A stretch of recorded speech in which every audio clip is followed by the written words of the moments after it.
जय हिंद दोस्तों, स्वागत है आपका खुंगा एकेडमी के यूट्यूब चैनल में। आज की क्लास मैथमेटिक्स की क्लास होने वाली है, बड़ी इंपॉर्टेंट क्लास। और सारे सवाल जो हैं ऐसे सवाल होंगे जो बार बार पेपरों में पूछे जाते हैं। बड़े ही अच्छे तरीके से मैं आपको ये समझाऊंगा। क्लास को लास्ट तक देखना है, वीडियो को लाइक करना है, सब्सक्राइब करना है। अब स्टार्ट करते हैं पहले सवाल से। नंबर 1 सवाल आप ये देखेंगे। ये जो सवाल है ये आपके आर्मी के पेपर में, और उसके बाद एसएससी जीडी है, आरपीएफ की डेट अभी आने वाली है, एसआई की डेट आ चुकी है। बाकी जितने भी एग्ज़ाम हैं वो भी आपके लाइंड अप आके जनवरी फरवरी में, उन सब में ये क्लासेस आपके बहुत काम आने वाली हैं। जय हिंद भाई, जहीर खान। स्टार्ट करते हैं अभी। Thank you.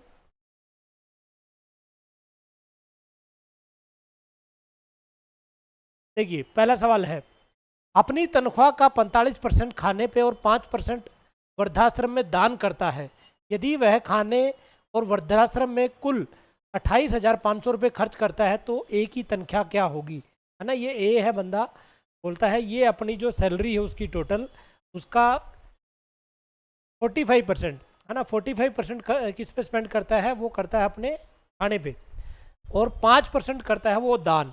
है ना, तो बोल रहा है कि टोटल अमाउंट जो बनता है वो 28,500 है। आर्मी की भर्ती आ गई है या नहीं? हाँ, आर्मी टीए का अभी आने स्टार्ट हो गया है। टीए में जो जो नोटिफिकेशन आया उसके ऊपर मैं एक वीडियो डाल दूंगा, बिल्कुल आपको बताएंगे। है ना, तो बोलता है कि टोटल 28,500 खर्च करता है। पूछा है कि उसकी सैलरी कितनी है।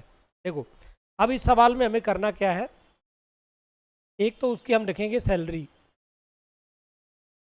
है ना, सैलरी मतलब उसकी तनख्वाह कितनी है। दूसरा एक्सपेंडिचर, एक्सपेंडिचर मतलब वो खर्च कितना करता है, कितना खर्च कर रहा है। और तीसरा जो चीज़ आती है वो बचत आती है। तो इसमें बचत से रिलेटेड, जय हिंद सोनी, बचत से संबंधित इन्होंने कुछ बताया नहीं है। इन्होंने सिर्फ ये दो चीज़ बताई है कि वो सैलरी है एक ही और उतना उसमें खर्च करता है, इसके बारे में बात की है। अब देखो जो भी सैलरी होगी वो ऑलवेज 100% आपको उसको मानना है। सैलरी टोटल उसकी 100% है। अब जो खर्च किया वो उसमें से हम माइनस कर देंगे तो उसकी बचत आ जाएगी, अगर हमसे बचत पूछेगा। एक्सपेंडिचर में क्या बोलता है कि 45% तो जो है वो फूड पे खर्च करता है, अपने खाने पे, ठीक है, और 5% जो है वो दान करता है ना, दान दे देता है। तो टोटल खर्च कितना कर दिया उसने? 50% खर्च कर दिया। है ना, कितने खर्च कर दिए? 50% खर्च कर दिए। अब बोलता है कि उसकी सैलरी बताओ, 100% बनाना है हमें, है ना। और ये 50% किस अमाउंट के बराबर दिया इसने? 28,500 के बराबर दिया है। यानी जो खर्च है ये टोटल रुपए में, ये दोनों मिला के कितना बनता है? 28,500 रुपये। ठीक है, 28,500 50% है तो 100% कितना होगा ये बताना हमें। तो 28,500 को हमने 100% बनाना है, और ये इक्वल्स टू है 50% की। तो टोटल एक ही सैलरी आ जाएगी। तो बाई 1 इंटू 2, तो 2 से इसको 28,500 को मल्टीप्लाई कर देंगे हम, 2 तो ये कितना आ जाएगा भाई? 57,000 रुपये आ जाएगा। ठीक है, तो आंसर क्या आ जाएगा हमारा? सी आंसर आ जाएगा, 57,000 ही। ठीक है, हाँ बिल्कुल। टीए के बारे में मैं आपको अच्छे से समझाऊंगा, कोई दिक्कत नहीं है। अभी एक टीए, इकोलॉजिकल टीए की जो आई है वो एक्स सर्विसमैन के लिए है, और बाकी जो आई है वो फ्रेश कैंडिडेट्स के लिए हैं। वो मैं जोन वाइज आपको बिल्कुल एक वीडियो बनाएंगे। समदीश बनर्जी आए हैं लाइव टू, जय हिंद भाई। तो ये पहला सवाल, अभी मैं एक बार इसको दोबारा रिपीट कर देता हूँ आपको कि ए एक पर्सन है जिसकी सैलरी कुछ दी गई है, वो हमें पता नहीं है, वो निकालनी है। उसमें से बोलता है कि वो 45% तो अपनी सैलरी का फूड पे खर्च कर देता है, खाने पे खर्च कर देता है ना, और 5% जो है वो दान दे देता है। यानी 45% खर्च कर दिया उसने अपने खाने पे, 5% उसने अपने खर्च कर दिया दान पे, तो टोटल बन गया 50%। तो ये टोटल 50%, और पैसे में ये अमाउंट बनता है 28,500। यानी 50% जो है वो 28,500 के बराबर है, और उसको हमें 100% बनाना है कि उसकी सैलरी निकालनी है हमें। तो इसको 100 से मल्टीप्लाई कर दिया, 50 से इसको डिवाइड कर दिया, तो आंसर आ गया हमारा 57,000, 57,000 रुपये उसकी टोटल सैलरी, जिसमें 28,500 वो खर्च कर देता है। अगर बचत पूछता तो भी 28,500 ही उसकी बचत आ जाती। ठीक है, ये आपको पहला सवाल अब देखते हैं दूसरा सवाल, देखते हैं हम कौन इसको करके दिखाएगा। इफ यदि P का 50% है ना, P का तो 50%, Q के 25% के बराबर है, तो P बराबर Q कितने है ना, P Q का कितना प्रतिशत है, ये पूछा है आपसे सवाल कि 50% of P is equal to 25% of Q। अब इन दोनों का आपस में रिलेशन पूछा है, ये आपको बताना है। ऐसा सवाल आर्मी के पेपर में तो 100% आता है हर बार, जीडी हो चाहे क्लर्क हो चाहे टेक्निकल हो, और ये सवाल आते हैं एसएससी में भी आते हैं, इवन ग्रेजुएट लेवल तक के सवाल उसमें भी पूछे जाते हैं। बड़ा ही इंपॉर्टेंट सवाल आपके लिए लेके आए हैं, आपको बताना है इसका आंसर क्या होगा। तो फटाफट आपको कैलकुलेट करना है, मैं आपको धीरे धीरे इसमें साथ साथ करते जाता हूँ। बोल रहा है P का 50% इक्वल्स टू Q का 25%, ठीक है। अब इनमें से अगर मैं आपको सिंपल भाषा में पूछूं कि कौन से की पावर ज़्यादा है या कौन सा ताकतवर है इनमें से, या किसकी मान ज़्यादा होगा, तो आपको सिंपल होना चाहिए कि इसका तो 50% और इसका 25% बराबर है, तो ये ज़्यादा ताकतवर माना जाएगा, है ना। अभी इसको हम सोल्व कैसे करेंगे, इसको प्रतिशत से हम प्रतिशत को अलग कर देंगे। P/Q बराबर क्या हो जाएगा, 25/50, है ना। ये 50 को उधर ले गए तो 25 के नीचे आ गया। इसका मतलब P की वैल्यू क्या है 50 और Q की वैल्यू है, सॉरी P की वैल्यू 25 और Q की वैल्यू आएगी 50। छोटा करके इसको 1/2 भी कर सकते हैं, है ना। इसको छोटा करना हो तो यहाँ पे आप काट करके इसको 1/2 भी लिख सकते हैं, यानी P 1 के बराबर है, Q 2 के बराबर है। तो पूछा है कि तो P बराबर Q का कितना प्रतिशत है, तो P कितना प्रतिशत है, P कितने प्रतिशत है Q का, तो P की वैल्यू 1 है, Q की वैल्यू 2 है, तो ये इसका कितना हो गया 50% है इसका, 50% है, तो आंसर कितना आ जाएगा इसमें C। तो ये 1 जो है 2 का कितना प्रतिशत है, ऐसे 100 से मल्टीप्लाई करेंगे तो आंसर आ जाएगा 50%, ठीक है। तो C आंसर आ जाएगा हमारा 50% के बराबर है। तो ये सवाल आपसे ज़रूर पूछेगा, आपने सिंपल ये करना है जैसे इसने बोला सवाल में, P का 50% यहाँ लिख दिया, Q का 25%, तो प्रतिशत से प्रतिशत हमने कैंसिल कर दिया, P को यहीं रखा, Q को नीचे ले गए इसके, तो P के नीचे Q आया, तो ये 50 इधर आ जाएगा, इधर आया तो 25/50 हो गया, यानी P की वैल्यू 50 है, Q की वैल्यू सॉरी P की वैल्यू 25 है, Q की वैल्यू 50 आ जाएगी। तो आंसर आ जाएगा हमारा 1/2, यानी P 1 के बराबर है, Q 2 के बराबर है, तो 1 2 का कितना प्रतिशत है पूछे तो 50% है। विक्की फौजी आए हैं, जय हिंद, स्वागत आपका खुंगा अकेडमी में, ठीक है। तो आंसर आ जाएगा हमारा 50%, C इसका जो है करेक्ट आंसर होगा। तो ये बिल्कुल सवाल आपको अच्छे से करना है। अगर आप अभी लाइव नहीं देख रहे हैं तो आप जब भी इसको देखें, जैसे सवाल खुलेगा आप इसको पहुँच करना, फटाफट आपको टाइम लेना है, 20-25 सेकंड में आपको करके देखना है, हो जाता है तो बहुत बढ़िया, नहीं तो फिर आप इसको पूरा देखना है। चलिए नंबर 3, है ना। अब दिया है कि √6, है ना, ये आपको दिखाई नहीं दे रहा तो मैं बता देता हूँ, ये √6 है, फिर √8 है और √21, ठीक है, ये दे रखा है। का चौथा अनुपात क्या होगा, फोर्थ प्रोपोर्शनल क्या होगा, है ना, फोर्थ प्रोपोर्शनल क्या होगा, चतुर्थ अनुपात भी बोलते हैं इसको, चतुर्थ अनुपात, ठीक है। चतुर्थ अनुपात में हम क्या करते हैं, A/B बराबर है C/D रख देते हैं, है ना, A/B बराबर है C/D। मेरा फाइनल में हो गया GD में, वेरी नाइस यार विकी, बहुत बहुत शुभकामनाएं, बहुत शुभकामनाएं आपको, ठीक है, बहुत अच्छा करो आप, और आपका तो होना ही था बिल्कुल, इतना सिंसियर बच्चा है। चतुर्थ अनुपात बताना है A/B और C/D। अब देखो इसमें क्या है, A का मान √6 हो जाएगा, B का मान √8 हो जाएगा, बराबर C जो है √21 दे रखा है, तो D हमें निकालना है, ठीक है।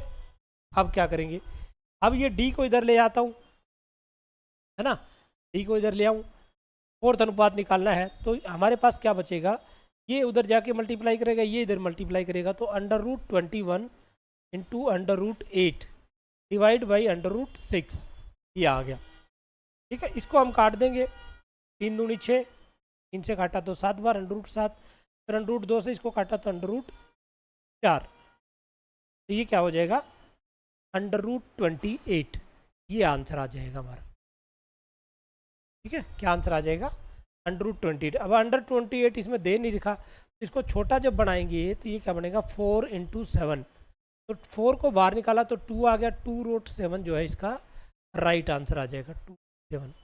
ठीक है, ये आपको बताना है डी आंसर। पूनम कुशवाहा ने बताया, बिल्कुल बहुत ही बढ़िया, आपने सही किया क्लास। √6, √8, √21 तीन संख्याएं दे रखी है, बोला है कि चौथा अनुपात क्या होगा। तो चौथा अनुपात में क्या होता है, ए अनुपात बी, वो समानुपात होता है सी अनुपात डी, यानी A/B, यहाँ पे हमने लिखा A/B बराबर है C/D। ठीक है, तो डी की वैल्यू निकालनी है, तो डी की वैल्यू निकालेंगे तो डी को इधर ले आए, बराबर में लिखेंगे तो ये 21 × 8 और नीचे √6, पूरे को काटा तो अंडर आ गया 28, है ना, ये आ गया √28 हमारा मान। इसको और छोटा करेंगे, यानी 2 को बाहर ले लेंगे तो 2√7 जो है इसमें राइट आंसर आ जाएगा। ठीक है, 2√7 जो है ऑप्शन डी में दे रखा है। बहुत ही बढ़िया सवाल है, ये SSC में पूछा गया सवाल है। ठीक है, इससे पिछले वाला जो सवाल था वो आर्मी के पेपर में आया था। अब देखिए अगला सवाल, एक कार 5 घंटे में 240 किलोमीटर की दूरी तय करती है ना। एक कार है, 5 घंटे में कितनी जाती है, 240 किलोमीटर। यदि यह अपनी सामान्य गति के आधे की यात्रा करे, सामान्य गति की आधी, यानी उसकी स्पीड जो है उसको हाफ कर दिया जाए, उसको हाफ कर दिया जाए, तो उसी दूरी को तय करने में उसका समय कितना लगेगा, है ना। तो चाल, समय, दूरी वाला जो चैप्टर है जिसको डिस्टेंस, स्पीड एंड टाइम बोलते हैं, उसमें से सवाल हर पेपर में आते हैं। आपको एक बार तरीका समझ में आ गया, किसी सवाल में आप अटकोगे नहीं। जैसे इस सवाल में मैं आपको बताता हूँ, इसमें 3 चीज़ें आपको ध्यान रखनी है। सबसे पहले आपको रखनी है दूरी, फिर आपको निकालना है समय, और तीसरा होती है चाल। ठीक है, इसको हम डिस्टेंस कहते हैं, ये टाइम होता है और ये स्पीड होती है। ठीक है, ये तीनों है। अब डिस्टेंस इसने दे रखा है, डिस्टेंस कितना दे रखा है, 240 किलोमीटर, ये डिस्टेंस इसने दे दिया।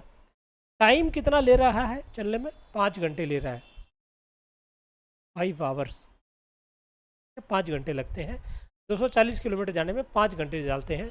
तो हमें इसकी चाल निकालनी पड़ेगी, है ना। चाल को हम क्या बोलते हैं, स्पीड बोलते हैं। स्पीड का जो फॉर्मूला है वो डिस्टेंस अपॉन टाइम होता है, D/T, यानी जो दूरी दे रखी होगी उसको भाग कर देंगे हम समय से, तो हमारे पास टाइम आ जाएगा, चाल आ जाएगी। तो 240 डिवाइड बाई 5, डिवाइड कर दिया, 48 किलोमीटर्स पर आवर। ठीक है, ये आपका आंसर आ गया।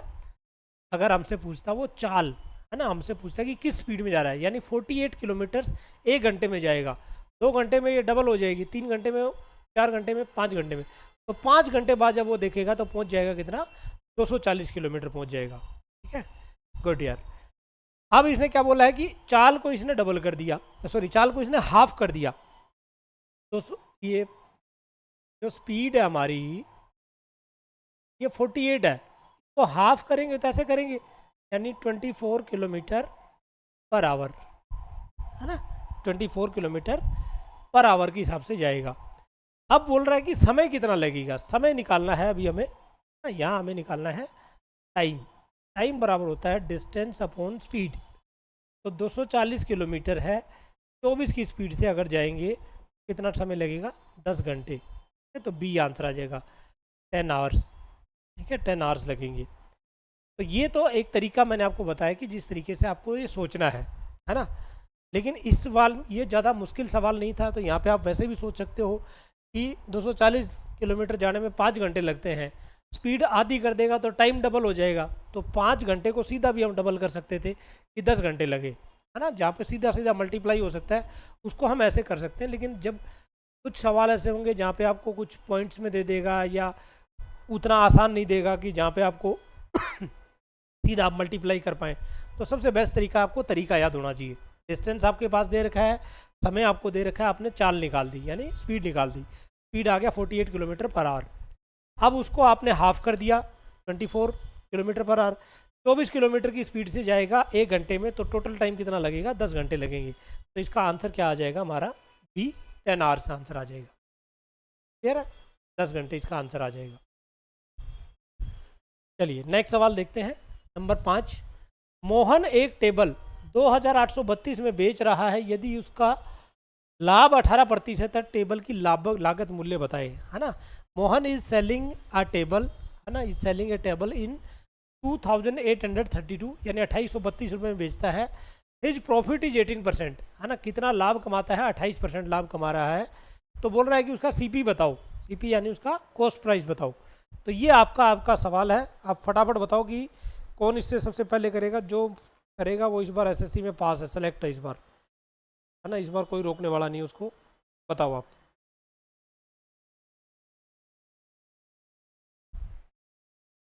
कौन करता है, देखते हैं सबसे पहले।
हेलो,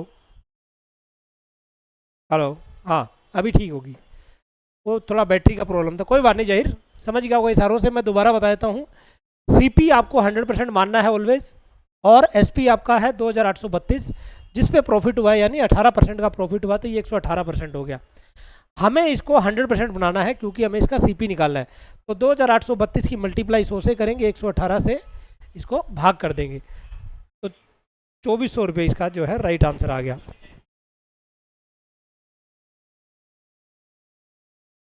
ठीक है, अब चल गया, अभी वो ठीक आ रही है, मैंने भी चेक कर लिया। Thank you. इन बच्चों ने बताया, जहीर खान ने बताया, विक्की ने भी बताया, पूनम ने भी बताया। थैंक यू भाई। चलिए, तो ये आप समझ गए होगे कि आपको कैसे करना है। आपको पेपर में ये ध्यान रखना है, जब भी आपको सीपी बोलता है वहाँ पहले आप 100% लिख दो।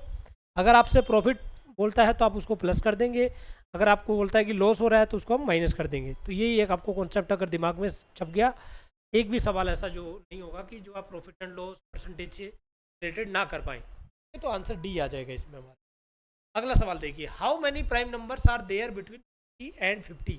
प्राइम को अभाज्य संख्या बोलते हैं, इसने अप्राइम लिख दिया, अभाज्य लिखेंगे हम। अभाज्य संख्या कौन कौन सी संख्याएं होती हैं? अभाज्य संख्या वो संख्या होती हैं जो अपने आप से भाग जा सकती हैं या एक से भाग जा सकती हैं, यानी वो किसी से भाग नहीं जाएंगी। अभाज्य संख्या क्या होती है? कैन बी डिवाइडेड बाई 1 और इटसेल्फ। कोई ऐसी संख्या जो अपने आप से भाग चली जाए, जैसे 3 है, 3 को हम भाग करेंगे किससे? या तो 1 से कर सकते हैं या 3 से कर सकते हैं, है ना। कोई संख्या दूसरी बड़ी अगर ले लें हम, जैसे कि हम 13 एक लेते हैं, 13 जो है वो किसी से भाग नहीं जाएगा, या तो 1 से डिवाइड जाएगा या 13 से जाएगा। ठीक है, हाँ वॉइस ओके होगी अब, बहुत ही बढ़िया। तो अब आपको बताना है कि 40 से 50 के बीच में कौन कौन सी संख्या है। अब देखो, पहले आपको यह रखना है अभाज्य संख्या कहाँ से शुरू होती है।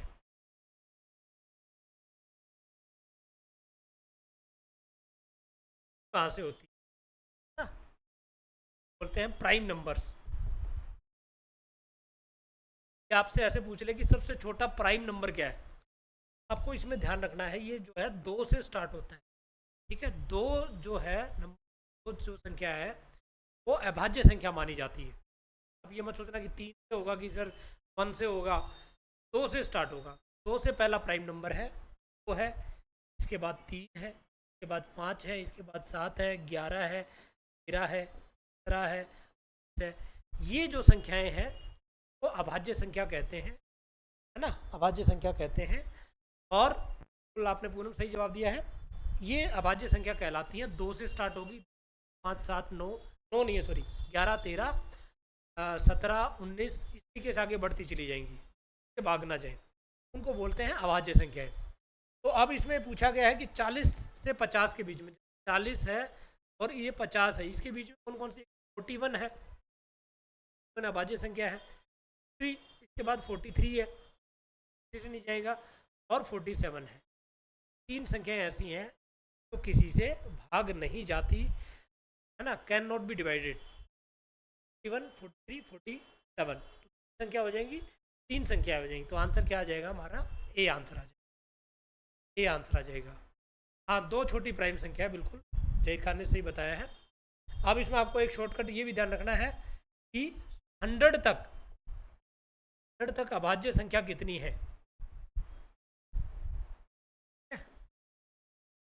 ये है 25। अब वैसे याद रखना, कई बार सीधा पूछ लेगा 100 तक कितनी है, 25 है।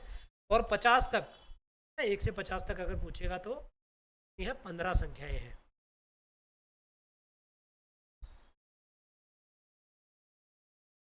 15 संख्याएं। तो ये दोनों आप पॉइंट आपको वैसे नोट करके रखना है, याद रखना, क्योंकि अगर सीधा सीधा पूछ लिया तो वहाँ पे कैलकुलेशन का टाइम नहीं है, ना सोचना टाइम है, ठक से आपने टिक मारा, आपका टाइम बच गया, अगले सवाल पे आप उसको टाइम को इन्वेस्ट कर सकते हो अपना। ठीक है भाई।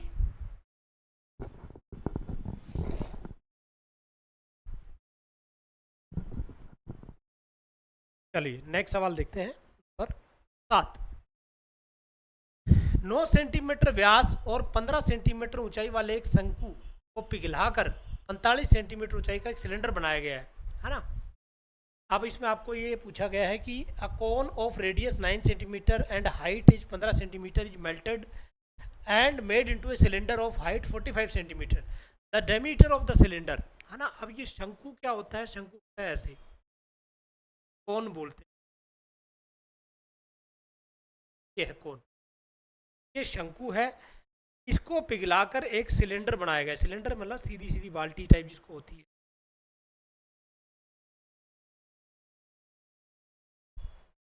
ये सिलेंडर बनाया गया। क्लियर है? तो पूछा गया है कि इनमें वैल्यूज दी गई हैं, आधी होती है ना, क्या पूछा है पता नहीं। अब देखो, ये हाथ से जो इसका पॉइंट अगर नीचे तक लेके आए तक, ये सेंटर पॉइंट जो है इसका, ये इसको हम बोलते हैं रेडियस, है ना। आधा होता है रेडियस, तो ये इसको आर से डिनोट करते हैं। और ये जो चीज़ है इसको हम हाइट बोलेंगे, इसको एच से डिनोट करेंगे। ठीक है, एक हाइट है, दूसरी इसमें आर रेडियस दे रखा है। तो 9 सेंटीमीटर व्यास, 15 व्यास मतलब डायमीटर है। डायमीटर का मतलब क्या है? ये पूरा है, ये थोड़ा सा टाइपिंग मिस्टेक है, मैं यहाँ पे रेडियस लिख दिया, यहाँ पे व्यास लिख दिया, आप त्रिज्या लिखो भाई, यहाँ पे कन्फ्यूजन, तो टाइपिंग मिस्टेक है, आप कोई दिक्कत नहीं है, आप इसको त्रिज्या कर लो, बिल्कुल सही आएगा फिर आंसर। इंग्लिश वाली सवाल को मैंने कन्वर्ट किया था हिंदी में, हो सकता है उसने कन्वर्जन में दिखा। तो रेडियस 9 है, यानी आर जो है ये 9 सेंटीमीटर है, हाइट जो है वो कितनी है 15 सेंटीमीटर, ये 15 सेंटीमीटर आ गया हमारे पास।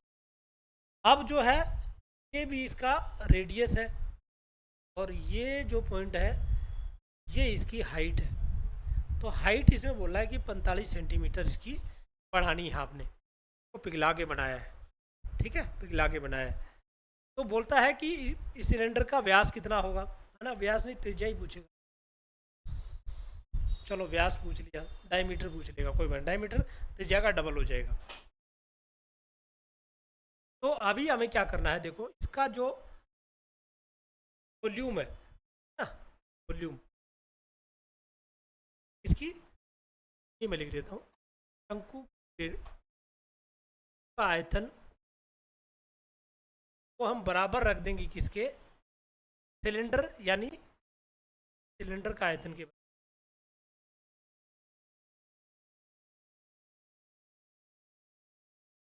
ठीक है, दोनों को कंपेयर कर देंगे तो हो जाएगा, यानी volume of cone is equal to volume of the cylinder. इसका जो फार्मूला है 1/3 पाई आर स्क्वेयर एच, और इसका फार्मूला है पाई आर स्क्वेयर एच, ये आपको ध्यान। अब पाई से पाई काट दो, दोनों में कोई काम की नहीं है, ये आ गया 1/3, आर स्क्वेयर इसमें है 9 मल्टीप्लाई बाई 9, हाइट दे रखी है 15 सेंटीमीटर, इजिकल टू रेडियस हमें निकालना है, R square equal to height इसने दे दी कितनी 45, आर स्क्वेयर इंटू 45, ठीक है। आर स्क्वेयर को इधर ही लिख लूँ, ये 45 यहाँ लेके आ जाते हैं, है ना, यहाँ लेके आ जाएंगे, तो मैं यहाँ लिख देता हूँ, ये बनेगा 1/3 9 9 15 डिवाइड बाई 45, 15 3 45 पर आ गया, से काटा 3, से काटा 3 9 या 9, यानी आर स्क्वेयर इजिकल टू आ गया 9, आर इजिकल टू क्या हो जाएगा 9 का अंडर रूट यानी 3, है ना। ये जो इसकी जो त्रिज्या आ गई है वो 3 आ गई है, व्यास पूछेगा तो 6 हो जाएगा, 3 को 2 से मल्टीप्लाई कर देंगे तो 6 आंसर आ जाएगा, ठीक है, तो 6 आंसर आ जाएगा, इसमें आंसर हमारा आएगा 6, बिल्कुल पूनम कुशवाहा ने सही जवाब दिया था, बिल्कुल सी आंसर आ जाएगा बेटा, बहुत ही बढ़िया, शाबाश, 6 आ जाएगा। मैं एक बार दोबारा बता देता हूँ, शंकु का आयतन जो वॉल्यूम ऑफ शंकु है या वॉल्यूम ऑफ कौन है 1/3 pi R square H, equal to cylinder का जो वॉल्यूम है पाई आर स्क्वेयर एच के बराबर रख दिया, पाई से पाई कट कर दिया हमने, यहाँ पे आर की वैल्यू दे रखी इसने 9 और हाइट दे रखी है 15, ऐसे ही आर की वैल्यू हमें निकालनी है और ये दे रखी है 45, इन दोनों को आमने सामने रख दिया, आंसर आ जाएगा हमारा, रेडियस 3 आ जाएगा, बिल्कुल सही है जहीर खान। और इसने पूछा है कि व्यास, अगर व्यास डायमीटर अगर पूछेगा, इंग्लिश में डायमीटर लिखा तो उस वाली स्टेटमेंट को हम ठीक मानेंगे, तो आ जाएगी इसमें 6, तो आंसर हमारा 6 आंसर आ जाएगा, क्लियर। चलिए 8 नंबर सवाल देखिए, 5 घंटियाँ हैं, है ना, ये सवाल बहुत आता है, ध्यान रखना, 5 घंटियाँ सुबह 9 बजे एक साथ बजने लगती हैं, 12 सेकंड के अंतराल पे पहली, फिर 18, फिर 24, फिर 36, फिर 45, ये इनका टाइम इंटरवल है हर घंटी का। तो बोल रहा है कि अगली बार ये तीनों इकट्ठी कब बजेंगी, है ना, पहली घंटी 12 सेकंड पे बजाते हैं, फिर 18 बजाते हैं, फिर इसके बाद आपका जो है 24 पे बजाता है, फिर 36 पे, फिर 45 पे, और बोलता है कि अगली बार ये कब इकट्ठा बजेंगी। हमें क्या करना है, 12 15 18 तो है नहीं, 12 18 24 36 और 45 का एलसीएम निकाल देंगे हम, क्या निकाल देंगे, एलसीएम यानी लघुत्तम समावर्तक निकाल देंगे, बिल्कुल सही है, लघुत्तम समावर्तक निकालेंगे, जैसे 2 से भाग दिया तो यहाँ आ जाएगा 6, यहाँ आ जाएगा 9, यहाँ से आ जाएगा 12, यहाँ आ जाएगा 18, यहाँ 5 को 45 लिख देंगे, फिर 2 से भाग देंगे 3 बार, 9 का 9 6, फिर 9 45, फिर 3 से दे देंगे 1 3 3, फिर 3 से दे देंगे 1 1 5 क्या आ गया। अब इन सब की मल्टीप्लाई कर देंगे, इसकी 5 से दूनी 10, 10 तिया 30, 30 तिया 90, 90 दूनी 180 और दूनी 60। तो जो एलसीएम इनका आया, लोएस्ट कॉमन मल्टीपल इसको बोलते हैं, लघुत्तम समावर्तक लेसएप है बोलते हैं, कितना आ जाएगा 60। कितना आ गया 360। ये 360 जो है ये सेकंड है ना, इतने सेकंड बाद ये बचेंगी दोबारा।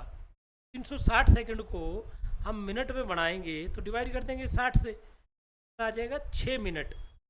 यानी 9 बजी थी, 9 के बाद 6 मिनट बाद बजेगा, तो कितना आ जाएगा 9:06 पे बजेगी दोबारा घंटी। ठीक है, तो हमने क्या करना है, जो भी टाइम इंटरवल देगा ऐसे सवालों में उसका एलसीएम निकालना है। एलसीएम यानी लघुत्तम समावर्तक निकालना है। लघुत्तम आपका निकल गया, लघुत्तम को आपने मिनट में बदल लेना है, क्योंकि मिनट में आपसे पूछा गया। 360 लघुत्तम आया, उसको 60 से डिवाइड किया, 6 मिनट आ गया। 9 बजे सबसे पहले बजी हैं, ये बोल रहा है, अगली जो बजेंगी वो 9:06 पे बजेंगी। हाँ, डी आंसर है, बिल्कुल सही है, बहुत बढ़िया, बिल्कुल यार, बहुत ही सही। चलिए नेक्स्ट देखिए 9। ये काम और समय का सवाल है, ऐसे सवाल बहुत आते हैं, आपको ध्यान रखना है, थोड़ा सा मुश्किल भी है। देखो, ए एक पेंटिंग को 12 दिन में बना सकता है ना। ए जो है, मैं यहाँ लिख देता हूँ, ए कर सकता है 12 दिन में। बी इस काम को करता है 8 दिन में, बी करता है 8 दिन में, और सी इस काम को करता है 10 दिन में, करता है 10 दिन में। ये तीनों का आ गया हमारा काम का टाइम दे दिया। अब क्या बोलता है, यदि ए पहले दिन अकेला पेंटिंग करे, मतलब तीनों मिलकर काम करेंगे, लेकिन फर्स्ट डे जो है ओनली ए करेगा, फिर अगले दिन से जो है अल्टरनेटिव, अगले दिन या दूसरे दिन बी करेगा, तीसरे दिन सी आएगा, चौथे दिन फिर बी आएगा उसके साथ, पाँचवें दिन फिर सी आएगा, इस तरीके अल्टरनेट डेज पे जो है काम करते जाएंगे। तो बोलता है लगभग कितना टाइम लगेगा इसको, है ना। तो हमें क्या करना है, हमें इसका एलसीएम निकालना है इन तीनों संख्याओं का, 12, 8 और 10, है ना। इनका एलसीएम अगर निकालेंगे तो क्या आ जाएगा, 120 आ जाएगा। कितना आ जाएगा 120। अब ये 120 इसको हम काम भी बोल सकते हैं कि टोटल 120 काम करने हैं, 12 से इसको डिवाइड करेंगे तो 10, ये एक दिन का काम हो गया इनका, एक दिन का काम। 8 से भाग दिया तो 15 बार, 10 से भाग दिया तो 12 बार। यानी ए जो है 10 काम करता है एक दिन में, बी जो है 15 काम करता है, सी जो है 12 काम करता है। अब हमें बनाना है कि इसको किस तरीके से ये काम, अब ये टोटल कराना कितना है, टोटल हमें कराना है 120 काम, लेकिन अल्टरनेट डेट के हिसाब से करना है। देखो फर्स्ट डे जो होगा, फर्स्ट डे में 10 काम करेगा ए, ठीक है। फिर दूसरा और तीसरा जो दिन है, 2 दिन, उन दोनों तीनों दिन में पहले 25 और अलग अलग बता देता हूँ मैं। सेकंड डे जो जब होगा कितना काम होगा, 25 होगा। थर्ड डे में जो है कितना काम होगा, 22 काम होगा, है ना, आ गया। फिर फोर्थ डे में फिर काम, और फिफ्थ डे में फिर 22 काम, ठीक है। टोटल करना 120, पहले दिन में ओनली 10 हुआ क्योंकि ए ने किया। सेकंड डे इन दोनों मिलके किया है 10 और 15 25। थर्ड डे में ए और सी ने मिलके किया है तो 22, तो 25 25 22 22, इस तरीके से ये काम चलता रहा है। अब इनका टोटल करूँ 25 25 50 22 94 और 10, तो 4 काम हो चुके हैं 5 दिन में, है ना। 5 दिन में कितने काम हो गए, 104 काम। बचा कितना है, बचा है 120, 4 गया तो कितना आया 16, ठीक है। 16 काम जो है ये तीनों को करना है, तो ये कितना है नीचे 10 और 15 25 और 12 37, 37/16। इसको अगर हम भाग देंगे तो करीब ये 0.4 या कुछ ऐसे आएगा, तो 5 दिन तो हो ही गया, प्लस 0.4 डेज और हो गया ना, इतना अच्छा आ गया 5. ये आंसर आ जाएगा सी वाला, ठीक है। 5.4 सी आंसर, सी आएगा बेटा जहीर खान, सी आंसर आ जाएगा, क्या आंसर आ जाएगा सी। कैसे एक बार बता देता हूँ, ए बी सी आपने लिखा, ए करता है 12 दिन में, बी करता है 8 दिन में, सी करता है 10 दिन में। टोटल काम इनका हो गया 120। ए से भाग देंगे 10, बी से भाग देंगे 15, सी से भाग देंगे 12। ये इनका पर डे काम आ गया, एक एक दिन का काम है ना, एक एक दिन। लेकिन क्या बोलता है कि जो फर्स्ट डे है अकेला ए करेगा, दूसरे दिन उसके साथ बी आएगा, तीसरे दिन उसके साथ सी आएगा, फिर चौथे दिन फिर बी आएगा, फिर पाँचवें दिन सी आएगा। इस तरीके से काम करने। तो फर्स्ट डे में ओनली 10 काम हुए, सेकेंड डे में 25 काम कर दिए, थर्ड डे में 22 काम किए हैं, फोर्थ डे में 25 काम किए हैं, फिफ्थ डे में जो है 22।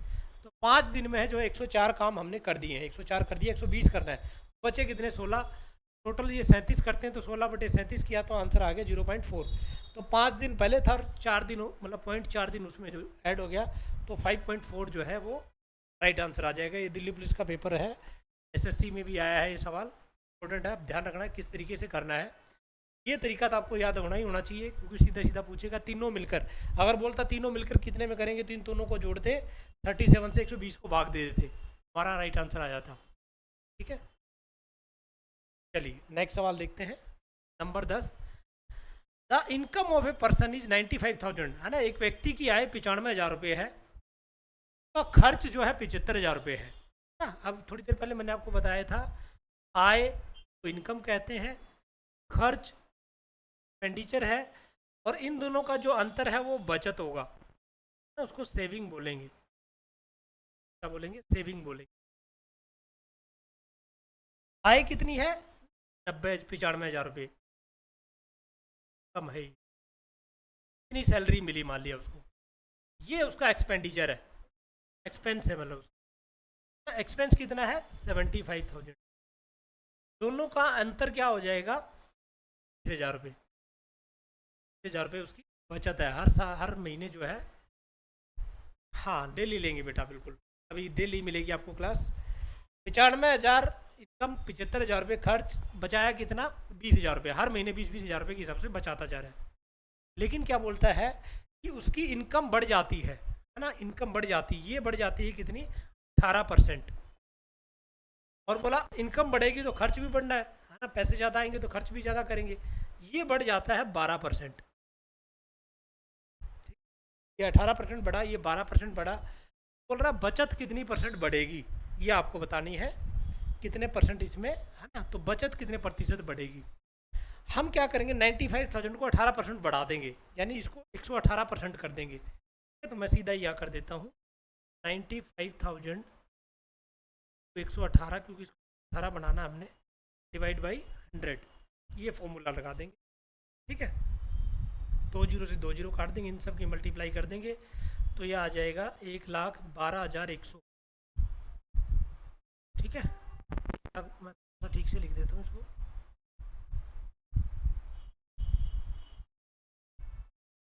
एक 1,12,100, ये इसकी इनकम होगी। क्लियर। ऐसे ही 75,000 को 112% बढ़ा देंगे, 75,000 को 12% बढ़ाया, डिवाइड बाई 100, मल्टीप्लाई कर देंगे तो कितना आ जाएगा 84,000। क्या आ जाएगा 84,000 को माइनस कर देंगे। 1,12,100 में से 84,000 अगर माइनस किया हमने तो कितना आ जाएगा 28,100। ठीक है, ये समझ में आया कैसे किया। पहले सैलरी थी 95,000, बढ़ा दी कितनी 18%, तो 118% निकाल दिया, 118/100 कितनी आ गई 1,12,100। पहले खर्च करता था 75,000, अब 12% बढ़ गया, यानी 112% निकाला, 84,000 रुपये खर्च करने लग गया। दोनों का जो डिफरेंस है वो सेविंग है, हमारी बचत है। तो कितना आ गया 28,100 उसकी बचत आ गई टोटल। अब देखो पहले था 20,000 रुपये, अब है 28,100 बचा रहा है। कितना अधिक बचा रहा है 8100 रुपये, माइनस कर लेंगे 8100 रुपये। और बोल रहा है कितने प्रतिशत बढ़ी है, तो 20,000 पे कैलकुलेट करेंगे इसको। प्रतिशत में पूछा है तो 100, जब भी कोई सवाल आपसे प्रतिशत में पूछेगा तो उसकी मल्टीप्लाई कर देंगे 100 से, 100 से मल्टीप्लाई। अब इसको हम काट देंगे, 2 जीरो से 2 जीरो ये कट गई, 2 जीरो से 2 जीरो कट गई। अभी हमारे पास आ गया 81/2, और इसको डिवाइड करेंगे तो 40.5। तो 40.5 कौन सा है? डी आंसर है। कितना प्रतिशत बढ़ेगी, लग जाएगा इसके आगे, कितने परसेंट उसकी जो है सेविंग बढ़ेगी। ठीक है, पहले सैलरी थी, पहले खर्च था, दोनों का डिफरेंस उसकी बचत थी। अब सैलरी बढ़ के होगी इतना, अब खर्च बढ़ के हो गया इतना, दोनों को माइनस किया, 28,100 आ गया।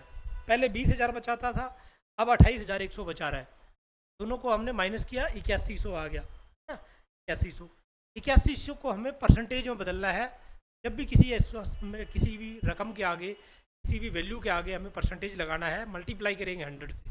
तो 100 से मल्टीप्लाई किया, नीचे ये 20,000, क्योंकि 20,000 था पहले, उसी पे बताना है कितना परसेंट इंक्रीज। 20,000 पे हमने बढ़ाया, आंसर आ गया 40.5%। यानी कितना इंक्रीमेंट हुआ है? इंक्रीमेंट हुआ है 40.5%। ये इंक्रीमेंट है, ये डी आंसर इसमें हमारा करेक्ट आंसर आ जाएगा। ठीक है, ये सवाल है जो आपसे बार बार पूछे जाते हैं कॉम्पिटिटिव एग्जाम्स में। अभी हम डेली, जो आप बच्चों ने पूछा है, अभी हम डेली कुछ असाइनमेंट सोल्व करा करेंगे जिसमें मिक्स सवाल होंगे, और साथ ही साथ हम फिर जो है कोई चैप्टर वाइज भी स्टार्ट करेंगे कि हर चैप्टर का भी आपको डाउट लेके जाएंगे, किस तरीके से आपको प्रिपेयर करना है। अभी दोबारा बता देता हूँ, पेपर आपका बहुत नज़दीक आ गया है, नज़दीक। MTS का भी चल रहा है, उसमें भी ये काम आएगा।